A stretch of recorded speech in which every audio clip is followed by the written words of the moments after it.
If you're in a healthy relationship, then if somebody is feeling invaluable or invisible or not appreciated, those should be conversations that we're able. And the reason we're not having them is another question. If you were feeling like this, why didn't you say something to me? But sometimes I think, depending on the person and the characteristics of the person, sometimes they're doing those things too because they haven't healed from something that they have gone through in the past. Hello, and welcome to the Stroke It podcast. I'm Andrea Townsend, your host. This podcast is for individuals that are wanting to grow personally and professionally. The podcast is going to offer mindset shifts, personal experiences from myself and guest. We're also going to provide some great resources, tools, and direction for navigating life. The goal is to inspire you and encourage you to take ownership of your life and begin living it completely fully today. Let's get to stroking it. Hello, and welcome to the Stroke It podcast. I'm Andrea Townsend, your host. Today, I am here with my longtime friend, Andrea Capek. We met over 20 years ago in our 20s. We were both selling real estate in Sarasota, Florida. We were partying, we were rocking, we were rolling, we were breaking hearts, making money, and we really were just slaying Sarasota. And we have remained friends ever since then, and we both have grown substantially, not only personally, but professionally. We both have been through a lot of trauma, a lot of emotional. We've been through cheating on both ends of things. And so today we're going to really just join forces and we're going to just really share our struggles and our success and how we both have been taking ownership of our lives and how we love ourselves. And we really just want to let you know that you're not alone through any of the struggles that you may have encountered recently, or maybe that you're speculating as well. And so we really want to be a voice for you and, just give you some hope and some faith and let you know that everything is going to be great. And Andrea, thanks so much for joining me. I'm really happy to have you here with me today. I'm thrilled to be here. It's nice to be in front of you again. Yeah. So before we go into it a little bit more, just so everyone knows, Andrea is a realtor. She's been selling real estate forever. She's very philanthropic in our community as well. She's part of a lot of different initiatives. She's part of boards. She's on committees. She does an annual toy drive, which is absolutely massive as well.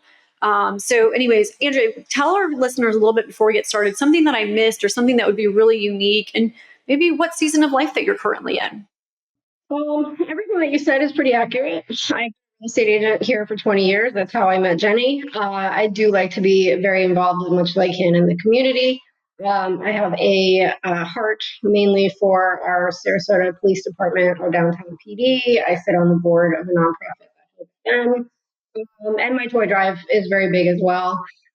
Basically, right now, I am a single girl in Sarasota, and I just have, I guess, a little bit of past stories maybe to tell and past events and things that hopefully I can pass on to somebody else who is either currently going through something or has maybe in the past gone through something and has a hard time talking about it.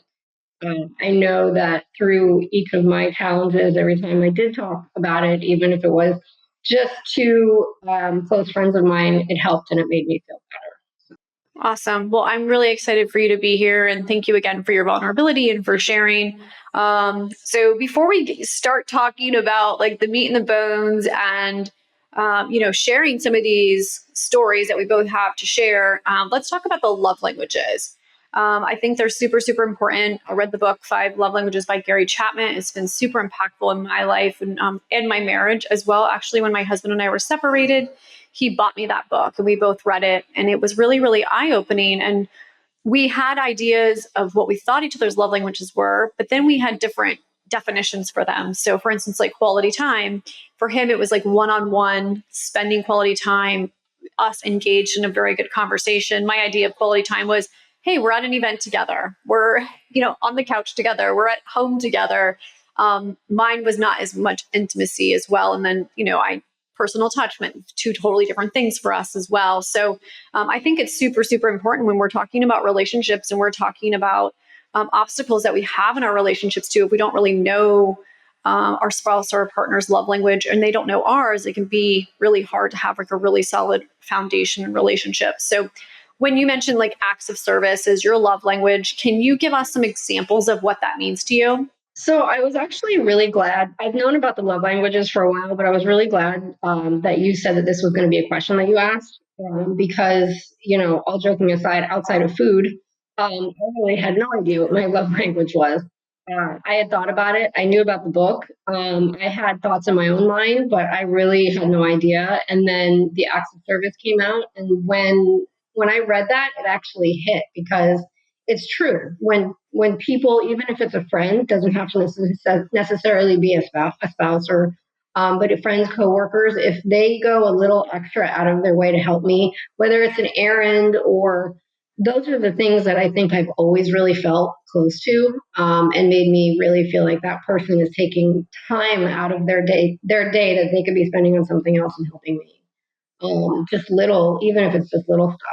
Right. I think it's so important too. And so when your friends do those things for you and they show up, and how do you receive those messages? And are you, because obviously my whole tactic is obviously stroking them, are you letting them know that it is important to you? And are you saying thank you? And are you, acknowledging their efforts so that they continue to do it? Absolutely. I want them to know how much I appreciate that because that's not something that somebody has to do for you. So sometimes too, thank you cards. I'm a real big advocate of handwriting thank you cards, even if it is just to a friend. Little thank you gifts, things like that. Something special or extra that I can do to somebody else, and even maybe even repay them in a different way of running an errand for them at a later time or something like that to also show that appreciation and that I noticed. When people are doing something like that for you, you want to know that you've noticed it and appreciated it, and you don't feel like it's something that they had to do because they certainly don't have to do something like that for you. Yeah, 100%. That's just like compliments. If someone gives you a compliment, I had someone call me yesterday and she's like, "Oh my God, I read your book front to back. I wanted to tell you some things I learned." And one of the things is she goes, "Every time someone gives me a compliment, I always have something negative to say about myself.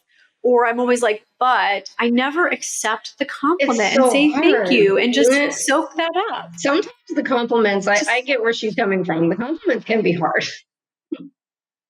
but they're and uncomfortable. right. Right. For some people, but I think it is important that it is also important to show that you notice that compliment, meant something. Right, 100%. So awesome. All right, so let's get into our topics today. First and foremost, we're going to be talking about yourself. We're going to be talking about spouse and partners as well, and maybe a few other things. Andrea contacted me, I think like a couple of weeks ago, and was like, "Oh, I got your book." And then it was like, we talked about the podcast, and she said something and then I responded back like, "Oh, I know exactly what you're talking about. Like, I've been cheated on. Like the whole stroke it concept was because my husband had an affair with a coworker." And her response was, "Oh my God, I didn't know that. Didn't realize that." And that's because I share it. I'm very discreet about it, but I share it. But I'm sharing more of the message of how I overcame the obstacle, how I took ownership of my role, how I'm living my life, how amazing my marriage is here 6, 7 years later. And then, all the pre-struggles of prior to the discovery as well. So Andrea here is today. We're going to be kind of just having some conversation. I actually don't know Andrea's story, so I'm going to be finding out here with you as well.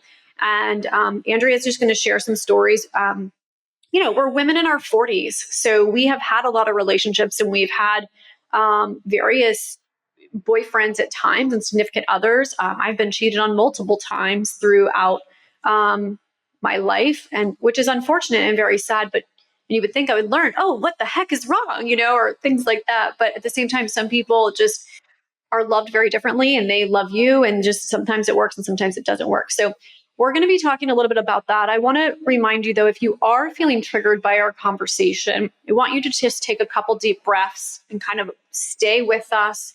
Our goal is to provide hope and faith and make you feel good and kind of give you some insight. We want to help you through the struggle. So once again, if you are going to feel triggered through this conversation, I want to remind you just to breathe and just remember where you are and who you are, and know that you are loved and you are valued and you are important as well. And you will get through this. I have triggers 5, 6 years later. And when I'm triggered, by an emotion or a memory or a thought or the word cheating or even the other woman's name, I have to remember where I am today. I'm in a really great relationship with my husband. He loves me. Our marriage is our priority. I love him. We've overcome so much. We have so much connection today and compassion, and we've learned so much this process. I have to say that to myself every single time I'm triggered because I have to remember where I'm at today. Today is what matters. The past is the past. So, and if you are feeling triggered and you do feel emotional about it and you need to pause this podcast, feel free to do so. Take out a piece of paper, start journaling, start writing out your emotions. My book, Stroke It Guide, started as a journal, and now it's a published book. So I want to encourage you to breathe and journal and kind of move through these emotions and know that we're here just to share our stories with you to provide hope and love and compassion. So, Andrea, would you like to share your story and why you wanted to be on the podcast today and why you felt that you wanted to provide a voice for people and you wanted to share your experience? And here's the platform. Let's go. I'm 42 years old. I'm single. I have never been married, so I can't delve into somebody who's like a marriage and an affair with children and all of those things. But I can tell you a little bit of my stories. As far as every time that I went through something, whether it was something smaller or something bigger, how that made me feel. And I think that that's one of the things that sometimes people forget. And each time that I did go through it, I learned a little bit of something. And then sometimes I think that maybe I didn't learn things that I was supposed to learn. So, I've dealt with cheating in my relationship far into like back into my 20s, and most recently in my 40s. And the one of the most recent ones that I've had was a really hurtful, hard one to deal with. And one of the things that I think I would like women to take from it is that a lot of times when things happen, we look back and we try to internalize. And we want to think about, what did we do? Why did this happen? Why did this happen to me? And everybody's situation is different too. So what comes out of my stories, one of the things that I want to make sure that women know is that things that I say may not, be particularly indicative to what you're going through. Because if I give examples and things that warning signs, I don't want women to look at their relationships and say, "Oh, I've seen that. What does that mean?" But these were my examples. But I think that it's important for some women to just know that sometimes there's nothing that you could have done any different at all in the relationship, and there was nothing that you did. We were talking about certain resources and things. One of the things that pushed me into some of this in each situation was looking internally into me and looking not necessarily what I was doing wrong, but just kind of trying to figure a little bit more about me through each situation. And that's why one of Jenny's books is great because this aligns with a lot of what I've been reading. And then I have some other resources too, just talking about learning about yourself and learning, taking the growth that can come from something. Right. So when you were in this relationship, your most recent relationship, how long was this most recent relationship that you were in? Almost a year. Okay. Awesome. And then this person that you were with betrayed you and had some type of relationship with another person while they were involved with you? I think there may have been a couple of different things going on. I don't know the extent of all of it.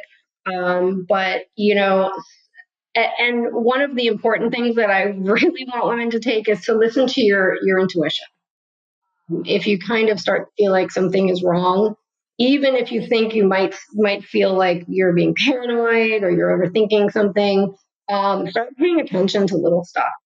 There were some little things that I would start to notice, like, when the cell phone would go in the pocket, or there, those kinds of things. We all wear smartwatches, and sometimes when I felt like the smartwatch was kind of being hidden, like, why, if you're sitting next to me, why those things. So I think sometimes those things are and they can start to add up. Yeah. So let's talk a little bit about the writing on the wall a little bit, because I feel like if someone's in this situation and they're speculating their spouse, their partner, someone that they're involved with is straying away or is cheating or is having an affair, and I'll speak for my own experience. I speculated for 2 or 3 years. And a lot of the writing on the wall was there. Same thing, like phone was always being stored somewhere. Talking about your intuition, one day there was like a symbol on her name that had like a half moon, or it had something where it was like a do not disturb, which I didn't even know what do not disturb meant. And my husband told me, oh, it meant this. And I had no idea what it meant. But I had anxiety for the first time in my life. And my body was like, no, this is a lie. You need to ask questions. Like my body had this experience and I didn't even know what it was. I was having like a panic attack, like looking back, like my body was telling me this. And I was just so oblivious. And I was just like, oh, okay, whatever. Like I should just trust my husband, even though I was speculating. But there was a point too where you're not wanting to fight and you're not wanting to be told you're crazy and you know that something's going on, but it's like, how do you prove it? And they're so good at lying, and there's so many apps, and there's so many ways to FaceTime, and there's all these secret chats and secret message. I mean, like literally, and this is really hard to do. I mean, when my husband and I were separated, I hung out with some men, and then I would hang out with my husband. I had to like delete things, and I was like, no wonder why you're depressed and you're having anxiety and you're angry and you're short fused, because this is a lot to keep up. So there are so many warning signs, but sometimes we fail to like understand them or really like take the effort. And I feel like when I was going through my thing, one of my things was when I was really mad at myself after I discovered it was like, I didn't fight. I didn't feel like fighting. And I think a lot of us maybe feel that way. We're just like so exhausted and we're just like, is it worth fighting for? Why are we fighting? There's like a country song about this right now, but I don't know if you want to add into any of that. Well, sometimes too, the fighting part of it, you want to trust the person you're with, right? You want to say that, okay, I've dealt with this in the past. I don't want to bring past relationships into this relationship because not everybody is that way. Am I looking too much into something? Because, if the phone goes in the pocket while we're at dinner, is that maybe just so that you're not looking at your phone while we're at dinner? Are you actually just trying to be polite rather than hiding something?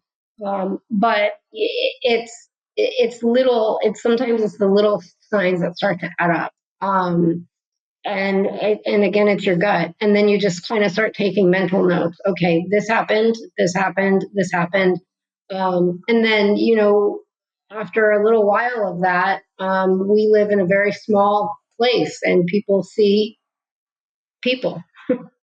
It's hard to sometimes hide, which, eventually happens. So it's, that's the outcome. But you really want to try to believe the person that you're with and the person that you love. You're trying to have a relationship and build a life and a future with somebody.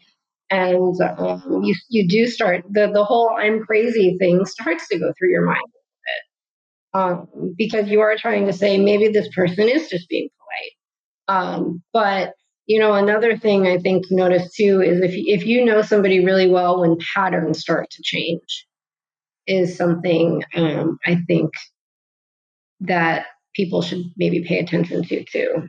And I think documenting it is super, super important. So like when I think back, like there was so much documentation with text, but it's because I have so many text messages, my text message delete like every 30 days. So like right before my discovery, it was like all the text messages had been deleted, where I was like, I couldn't go back and go and look at the documents. But like looking back, like if I had to go through it again through the course of the 2 years, I would have documented the lies. I would have documented where things that were being told to me, things that were being said, the pattern changes. I would have documented it all. And then I would have scheduled meetings. I would have scheduled probably a meeting where I knew both of us were in the right mental state, where we both weren't stressed, or we had time. And I would have created like a really safe conversation for both of us, because I think at that point I would have been able to express myself of like, hey, this is where I'm concerned. This is where I'm feeling. This is what I'm speculating. And then if it was in a safe spot, I think that too, he maybe would have said, I'm not happy in our marriage. Or he would have said things. I mean, I remember my husband, he would just leave empty alcohol bottles out, and I'd come home from work and I wouldn't even ask him about it. I was just like so not in tune. And so I felt like he was trying to say something. But so what I'm saying is, if you are going through something like this, like Andrea and I are going to share a lot of different things, but we also want to give you tools to help you with this struggle as well. So I'm going to just suggest to you to maybe start documenting it, and then create a space of safe conversation where you can talk to your partner and your spouse and address maybe these concerns or how they're making you feel or these insecurities. Because talking about the crazy, you will feel like you are going crazy. You're being told that you're crazy when you're like, is this just my mind, or am I just insecure, or am I unhappy with myself? And at that point too, then it's like you start questioning your ability, and you start questioning all these things where that's a really good part of your life where you need to start just making yourself happy. Like trying to focus on making them happy and doing all these things isn't going to save them. It's not going to bring them back. The only thing that's going to actually make anything better is really focusing on yourself and your own happiness. And I think that's too what you wanted to talk about too, Andrea, of how you looked within and how you started focusing on you and taking time for you and bettering your mental health and your fitness, all that stuff. Is that right? Yeah. Yeah. A lot of times in relationships, like when you were talking about the apps and everything, we're living in a culture right now where everything is very accessible. And immediate gratification, right? Like if we need an answer to something, we can go to Google right away. We need it now. We don't need to. I find in the dating world that there's a lot of that going on right now too. There's a lot of swiping, there's a lot of instant gratification, there's a lot of, oh, I just matched with them on Tinder, we can meet in 15 minutes. Something you don't know you don't know anything about this person, but it's like, where's my next thing? And where's my next best thing? This one didn't work out, so I'm just going to go to this one real quick. And I think that some of those apps have actually really hurt relationships so much, and gone the opposite direction of what they're meant to be, because people don't fight for relationships anymore. People are, well, this one didn't work out, so all right, I'll just get back on Match or I'll get back on Tinder. And I think that's so unhealthy. That's not something that I am about. Right. So I'm not on any of those apps, and my husband was dating a coworker, so I don't think he had to go on any of those apps. And I never went on the apps when I was single or separated from my husband. Yeah, no, I do not either. So are there a lot of married people on these apps to where people maybe, like for instance, if I was single and then I'm on this app and I see this guy, am I going to know he's married? Is he married? Is he being honest? And this whole story of they're separating or they're getting divorced. Can you kind of fill us in on that? So I don't do any of them either, and I also don't want to knock them entirely 1,000%, because I do have friends where they've worked out for them. Those couple of very special cases, right? But well, from what I understand, and things that I see, there are married people who are on these, and sometimes they're completely honest on them. It's crazy to me. Sometimes you see them come through and they say, I'm a married man, I'm looking for this. My wife knows, or sometimes it's, they're trying to hide it with a different name. And then, after women, because as women too, safety issues, a lot of women now will kind of research somebody before they go out with them, just to make sure that there's nothing there, that, you're alone with somebody. So when they start doing that, sometimes they start to find out like, oh, this person's actually married, or this. It sounds to me like there's a lot of that going on there. And I think that that has hurt us as a dating society too. Again, I feel like nobody takes it seriously anymore. So, just to kind of bring the dating, obviously dating is super different now than obviously it was 5 years ago, 10 years ago, pre-COVID, post-COVID. And dating in your 20s is much different than your 30s. In your 40s, you're looking for different things. I mean, in your 20s, you're like, I just want them hot and I want them good in bed. And then your 30s, you're like, and then your 30s, you're like, okay, can I build a life with you? And then your 40s, you're like, do I even want to be in this marriage or this relationship and things like that? So I feel like all the relationships are different based on like obviously your age and everything else like that. So if women are out there dating right now or looking to dating, because that's your world that you're living in, and maybe like someone is struggling right now with their marriage and they're thinking about getting out of their marriage, or they think the grass is greener on the other side, what would, and the reason I've asked that is I'll say this. When my husband and I split up for a short period of time, I thought about leaving. I was going to leave. I was like, there's no way in hell I can forgive my husband. There's no way in hell I'm going to make this work. And even though people told me if you did it, it would be the best marriage, I was like, I'm not going to do it. And then I stepped out into that dating world. And then I was like, oh no. I was like, I maybe would be better at making my current marriage work and retooling it and focusing on it because the grass did not seem greener on the other side. So that's why I made my marriage work. One of the reasons why I made my marriage work, and I'm so happy I did. But there are so many people that really are ending their marriages because they want the complete opposite, or they want to find somebody else, or they think the grass is greener on the other side. And I personally don't think it always is. And I know a lot of people that have gone to the other side wish they would have just stayed where they were, or they had regrets or wanted to go back and then they couldn't. So as a single young woman out there in the dating world, and what would you say to someone that is married that's maybe struggling whether to end or mend their marriage, or maybe stay or go when it comes to dating? So first, I just want to tell you, I admire you so much for getting through that. I think that that's amazing, and I think that's something that you should really be proud of, and your husband too. I think that there are certain cases where people can work through it if you have both parties who are open and can do that. Um, Somebody who is going through something like that right now, sometimes I go to humor and it's not fun out there. But all of that aside, if you have if you have like a really strong past with somebody, one of the things that I like to talk about is your deal breakers. And what are your deal breakers? And is this something that you can actually work through if you have a solid foundation?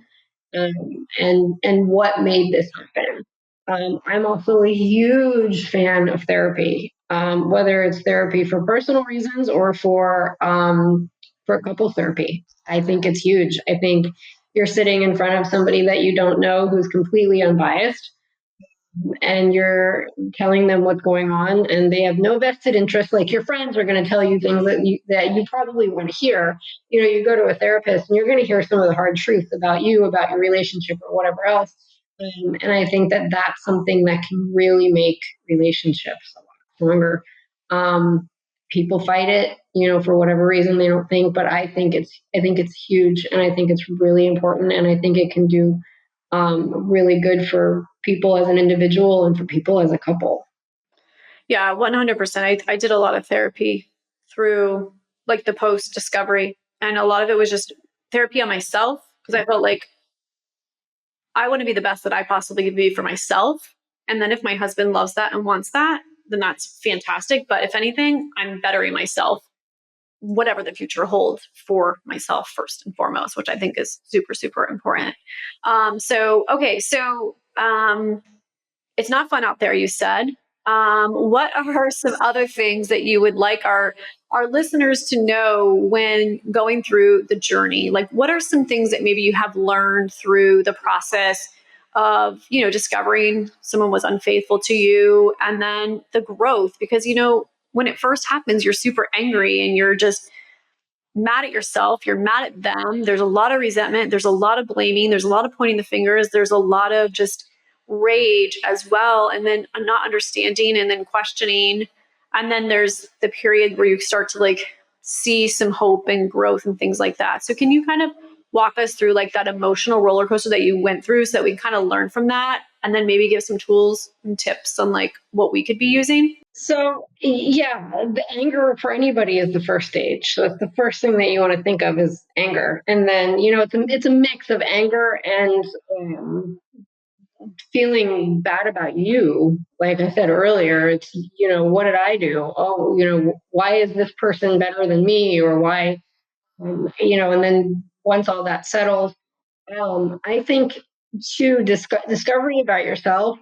I mean, I feel like I can keep repeating it, but it's so important. And sometimes people get in relationships with somebody And it's not anything even necessarily bad about a relationship, but they might go bowling with somebody, but they don't like the bowling, right? So once you get out of the relationship and you kind of start finding you think you liked to bowl, but then when you started learning a little bit more about yourself, you're going, this wasn't me, or this wasn't.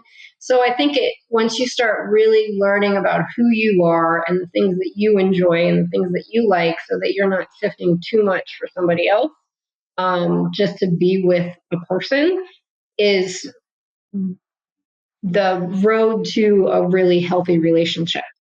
And I think that that's also sometimes when people end relationships, that's where they go wrong. I see people jumping from relationship to relationship. This one didn't, whether it's a 2-month relationship or a 2-year relationship, a month later they're with somebody else.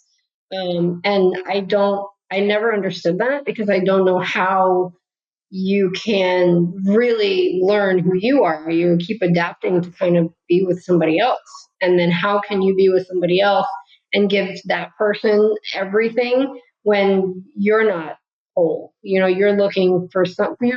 I feel like people are looking for that happiness or that completeness from somebody else. And that's why I think relationships end. They're just going because they're not going, okay, this just happened to me. I need to process this because I'm hurting. And I need to go through and deal with it and realize that this is nothing I did. And this had nothing to do with me as a person. This is not a definition of me. But I need to process this before I jump in with somebody else and learn about me. Learn about yourself, right? Like I feel like sometimes people are, number one, they fear being by themselves. They don't know who they are by themselves. And they're wanting someone. There's a lot of expectations depending on male or female too, like of, if I get married, I'm going to have this and my husband's going to do this for me. And like, it's almost like they're going to get saved and they're going to have this easier life or this nicer stuff because of this contribution that this person's going to make to their life, versus just creating it on their own to where they can just value that person for who they are and not have the expectations of that person having to contribute and bring all those things to the table. I think first and foremost. So I think it's like about saving and like the expectations of it instead of just getting to know the person for who they are. Yeah, like status too. Sometimes people think that I don't want to show up alone. It's wedding season. I don't want to show up alone to all my friends' weddings, or I don't want to show up. And there's nothing I love more than going somewhere, by myself. One, it's a great way to meet people. But it's, and I think it's thinking like, if I'm not in a relationship by this age or at this time, there's got to be something wrong with me, right? Which I don't think at all is the case one bit. It has nothing to do with that. Right. I mean, we're all on our own journey. And, there's some people, I mean, my one girlfriend, she just got married for the first time. She got married at 43 years of age, and she just had a baby at 45. And she is the happiest, and she's so grateful. Like, she had her career, she worked really hard, she saved all her money. So now she can be a stay-home mom with that baby, and she doesn't have to make a choice. So she opted to go and She's doing it later in life. She probably married somebody absolutely perfect for her, and they're going to have a healthy relationship and a healthy family. And yeah, the true value of like the contribution of both of them, but like they were both established and they were like ready for each other at that same time, which I think timing has a lot to do with a lot of different things as well. Like I think about my husband. I mean, me from like my 20s, and like I wanted to meet him, and they're like, oh no, you'll break his heart, you'll stomp all over him, he's too good for you. And, and I was in my days of, the Caleb, the Toady, and the back and forth, and like Danny, and all of them were all in the mix there. And if I would have met my husband at that point in time, my husband and I would never have worked or got married, because we met at a really great time as well. So I think the journey of relationships, and I think this is kind of important to mention too, is, and this is just, I'm going to speak from my own self, is my husband and I. So when I first met my husband, I was in the process, real estate had tanked. I was in the process of going back to school. I was waiting tables at 2 different restaurants. I was in the process of short selling my house. And I probably was the most unhealthy I've ever been in my life when I met my husband. And when I saw him, he was like handsome. He had a house, he had a car, he had a job, and like he had all these things on the checklist. And I was like, ooh, he was amazing. And what ended up happening is I graduated from college and I got my career and I was able to rebound. And I was able to rebound pretty nicely. I mean, I had to work very, very hard, but I've created a really great life for myself with my company. And just personally, I've just grown so much. And what ended up happening is I was growing so much and my husband was just staying stagnant. And then he started going down and we started growing apart where there wasn't that partnership and we weren't really like holding each other accountable and we weren't really growing together. And so that's something I want to highlight too is like if you are going through a struggle within your marriage, and I think my husband, well, part of it, the reason he strayed away is number one, I wasn't present, but then he also resented my success and he was very jealous about a lot of different things. And then I wasn't stroking him and I wasn't present because I was so self-absorbed because I was doing everything I loved. So I think to kind of understanding like where your spouse is mentally, emotionally, and physically at the same time of you are, and knowing that one of you is going to be always growing and the other, hopefully you're growing together, but maybe you're not always growing together. And so I feel like that can be a challenge and that can create a lot of issues. So kind of having those conversations as well to where you can both get on the same field, maybe, or at least on the same team. Yeah, that's a really important thing to bring up because that is something that I have noticed in relationships. And if people aren't growing together, you are going to quickly grow apart. And I think sometimes too, that's where the love languages can come in. It's like certain personalities, right? We have personality tests in some of the jobs that we do to be able to work with coworkers. It goes the same way in relationships. You have to know what makes somebody happy. One of the things that I used to do in my one of my long-term relationships that ended, and it didn't end because of cheating. But one of the things that I used to always like to do was write him notes and just leave notes around the house or notes in the car before work, things like that. That was like showing that, and we also had really good communication too. And we were both really in really good places at the time in our lives where he was doing amazing things at work and he was doing amazing things in the community. But we were also complimenting each other really well, where we were encouraging each other to do those two things. So it worked, and so he would do things, in the morning that would be like, bringing me coffee, and then of course I would put like notes in his lunch boxes and things like that. And those are the things too that I think sometimes people are missing in relationships. They get caught up in the everyday stuff, and they're not paying attention to the person that's supposed to be the most important to them. And it's like not, it's acknowledging them and making sure they feel valued and really acknowledging that they're present. And I know that there was so many times in our relationship where I just never stopped talking or I never asked questions or I just wasn't even home. And like, so I think that one of the reasons why I was able to move forward was I was able to take a lot of ownership. Not that I'm giving my husband a hall pass or that I'm like, oh, it's all good. Or I say, oh, I'm the reason, or I'm blaming myself. But I think too, when you are in these type of situations, acknowledging your role, like how did you show up as a partner? How did you show up for yourself? How did you show up for other people in your life, and what role are you playing? Are you being a Debbie Downer? Are you sucking the life out of people, or are you fueling them? Or are you encouraging them? Are you listening? And there's so many things that I think that you can learn through the process of like discovering who you are and taking that time. Like I feel like for me, I took a lot of time. I took 6 months by myself. Like we separated. I went on vacations by myself. I did a lot of self-discovery of who I was. And I was acknowledging me for me and who I showed up, not only just as a wife and a friend and a daughter and all that, but who I was for myself. And that was really, really helpful. And it really helped guide me and helped me make decisions of what I wanted to do in the future and who I wanted to be with. So I would encourage you to definitely kind of look within and acknowledge your role, because sometimes we're not to blame. It's not our fault, but someone doesn't just decide to go cheat on you, and they don't just decide to go and hook up with someone. They're doing it because they're either feeling lonely, or they're feeling silenced, or they're feeling invisible, or that they don't matter, or they're not valuable. I mean, I had someone call me when I was separated, and they had heard that I was separated, and they were married, and they're like, "What do you want to meet up?" But my wife hasn't, whatever. And I was like, no. But there was a part of you was like, I felt bad for him. I was like, oh, well, maybe I should, because your wife's not doing it. But I was like, no, I'm not going to do that, because I'm not going to go be a homewrecker when someone wrecked my home.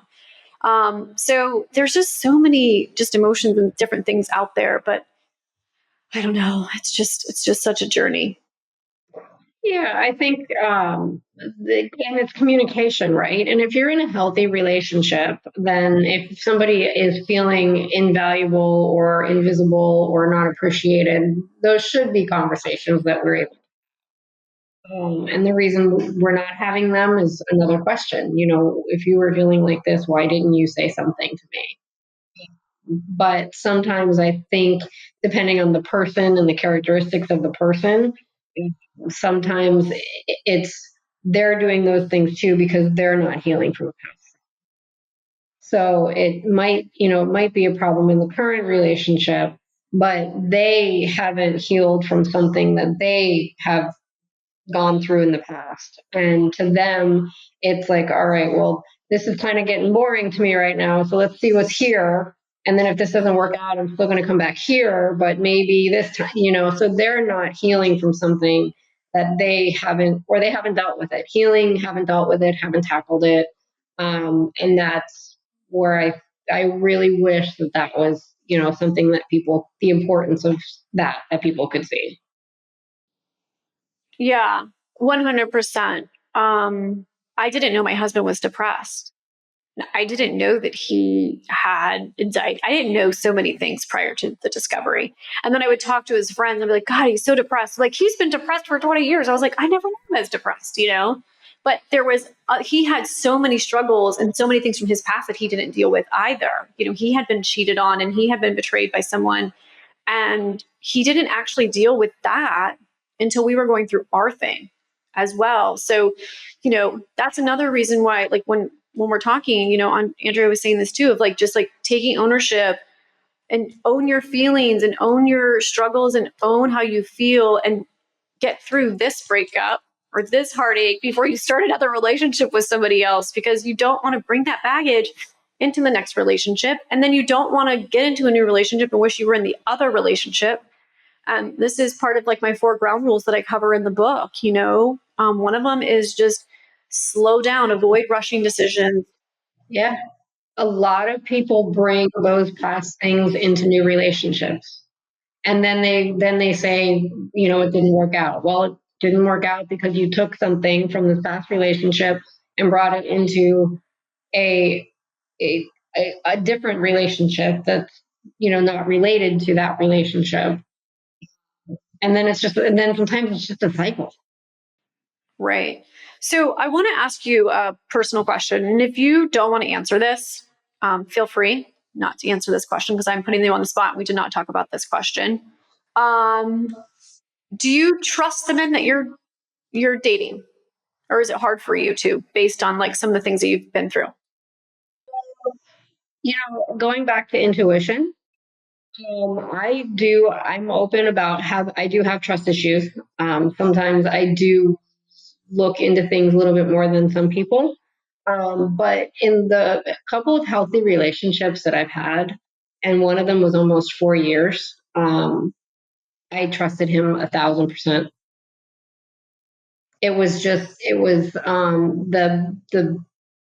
the person, you know, and I think when you're with the right person, you don't feel that. But there were times in the course where I would, because of that. But the majority of the time, I always trusted everything that he did. So I think it goes both ways. And I think some of it depends on the person, and then the communication and the caliber of the relationship too, and what you're giving to each other. Yeah, when you've got two people who are encouraging each other and really working together, that makes a really strong foundation. If you are listening and you are struggling and what we're talking about is really resonating with you, the reason I asked Andrea that is that a lot of people asked me, you know, would you be able to trust your husband again? And at the very beginning, I didn't think so. But, 6 years later, I fully trust my husband. And I trusted him like probably 2 years after. It did take about 2 years to regain that trust and that respect and everything else back and to forgive him as well. But I fully trust him. Now, I do know some other people that have been in the same shoes that they cannot trust their husbands. I would not trust their husband. They are repeat offenders as well. So there is something to say that they're, once a cheater, always a cheater. There are some men that fall in that category. But I think there's a lot of men that just, and women, they screw up. But I do believe that they are still good humans and they mean well and they can be trusted and they can be an amazing spouse and partner. And so I always want to encourage people to make amend with that person if you can. Find a common ground, have some really great conversation, take some ownership, have some good conversations in a safe environment, and allow them to express themselves and really listen with intention to understand so that you can grow as a team. And as Andrea said, she was talking about what are the deal breakers and like things like that as well. And relationships are really, really hard. And, you want to be in a really good relationship with someone that you can love and trust, and most importantly, just have fun with. So we wanted to share our stories with you a little bit. And I know that we could have gone a little bit deeper in some of the topics and probably shared a little bit more. But we just wanted to share just some insight with you. And we wanted to say we've been there, we know how you feel, and we want to encourage you. And most importantly, we want to just tell you that you are loved and you are important, you are valuable, and nothing is wrong with you. And we want you to just find clarity. And finding clarity could be going to counseling, it could be taking a walk, finding a new group of friends, finding a community of people that are uplifting and positive. Eliminating people and places that trigger you as well. So it's really what we wanted to share here today. Andrea, I'm going to ask you to give us a final tip or final words of wisdom or anything that would encourage our listeners to take some action today, whatever that may be.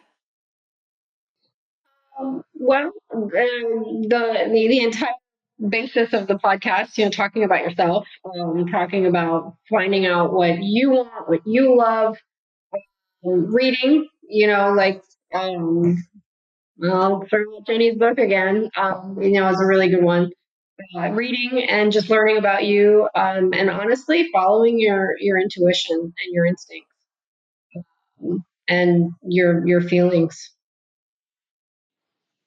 Yeah, 100%. I think that's a really great tip. Did you want to share any other books or any other podcasts that would be beneficial? I mean, obviously, I want everyone to buy the Stroke It Guide because it's available on Amazon. It's on my website. Yeah. Everyone should buy it, Right, please. but if you have another one, share. I do. So I listen to John Kim. He's the Angry Therapist on Facebook and Instagram. He has two really good books. Both of them really interest me, and I relate to really well. One of them is called Single on Purpose, and the other one is It's Not Me, It's You. He and his longtime partner, his girlfriend, are both relationship experts and therapists out of California. And John Kim, the Angry Therapist, he runs about a 20-minute podcast, usually just about something. But I think there's a lot that I have taken from him. And as far as like in the beginning of everything, not realizing like maybe this is something that I should look inside me and learn more about me, listening to his podcasts really helped me like, oh, okay, this is a good idea. And I've learned a lot. And I think he's a great resource too. Awesome. Well, thank you so much for sharing all that great information, sharing your story, being vulnerable, and being just so honest, brave.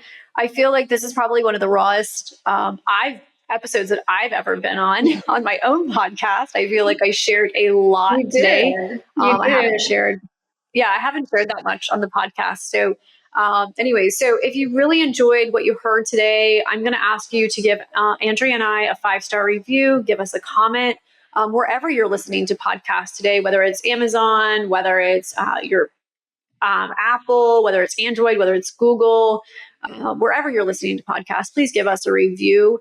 And I always encourage our listeners to share this with 5 friends that could benefit from hearing this episode. Andrea and I are doing this because we want to share our knowledge and provide peace and clarity and hope to individuals.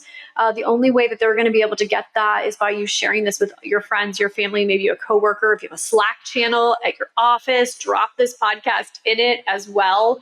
And then obviously put in the text, no inter-office affairs. Those are banned. Yes. Because it's so common. It's so common. Like I had no idea how common this was. And and speaking of that, don't hook up with your coworkers, don't ruin the office culture, and don't be a homeworker. So anyways, thank you all for tuning in. Andrea and I really, really appreciate you being here, and we wish you a beautiful day. Thanks for listening to the Stroke It podcast today. If you want to stroke me, please consider giving me a 5-star review, sharing this podcast with 5 of your favorite friends or someone you may think could benefit from the podcast, and consider joining my collective. It's completely free for the first 30 days, and you can go to jennysfreegift.com.